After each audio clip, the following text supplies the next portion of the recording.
UDF സ്ഥാനാർത്ഥിയും തെരഞ്ഞെടുപ്പിൻ്റെ ആദ്യ ഘട്ടം മുതൽ അവസാനം വരെ ഏറ്റവും അവസാനം പാർട്ടിയുടെ കേന്ദ്ര കമ്മിറ്റി അംഗം CS സുജാതയ്ക്കെതിരെയും ജാതിപരമായ നിലയിലേക്കുള്ള പരാമർശമാണ് നടത്തിയത്. സ്ഥാനാർത്ഥിയായ എന്നെ പൊളിറ്റിക്കൽ ക്രിമിനൽ എന്ന നിലയിലേക്ക് സംസാരിക്കുന്ന സാഹചര്യം വന്നു. അതുപോലെ തന്നെ മറ്റു ചില സംഘടനകളുമായി എനിക്ക് ബന്ധമുണ്ട് എന്ന അർത്ഥം വരുന്ന രീതിയിലേക്ക് സംസാരിച്ചു. ഇത് BJP നടത്തിയ സ്റ്റേറ്റ്മെന്റിനോട് ചേർന്ന് അദ്ദേഹം നടത്തിയായിട്ടാണ് തോന്നുന്നത്. രണ്ടു കൂട്ടരും കൂടി ചേർന്ന് ഒരുമിച്ചൊരു ഗൂഢാലോചനയുടെ ഭാഗമായിട്ടാണോ ഈ ക്യാമ്പയിൻ നടത്തിയതെന്ന സംശയം സ്വാഭാവികമായിട്ട് എനിക്കുണ്ട്.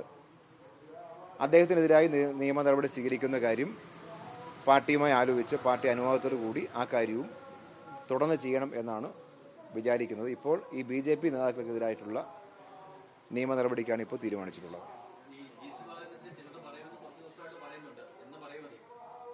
തെരഞ്ഞെടുപ്പിൻ്റെ റിസൾട്ട് വന്നതിന് ശേഷം ഒരാഴ്ചക്കുള്ളിൽ അത് സ്വാഭാവികമായിട്ടും അത്തരം ചില കാര്യങ്ങൾ പറയണമെന്നാണ് വിചാരിക്കുന്നത്.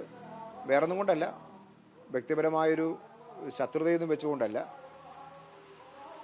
നമ്മുടെ സമൂഹത്തിൽ ഇങ്ങനെയെല്ലാം ചെയ്യുന്ന ആളുകളുടെ യഥാർത്ഥ പ്രച്ഛന്നവേഷമില്ലാത്ത യഥാർത്ഥ മുഖം അത് നാട്ടിലെ ജനങ്ങൾ അറിയണം എന്നുള്ളതുകൊണ്ടാണ്.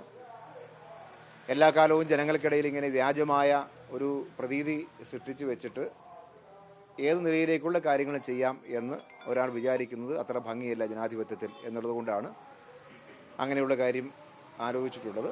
സ്വാഭാവികമായിട്ടും തിരഞ്ഞെടുപ്പ് കഴിഞ്ഞാൽ ഒരാഴ്ചയ്ക്ക് ശേഷം അത് തുടർച്ചയായി ഓരോരോ കാര്യങ്ങൾ പറയണം എന്നാണ് വിചാരിക്കുന്നത്.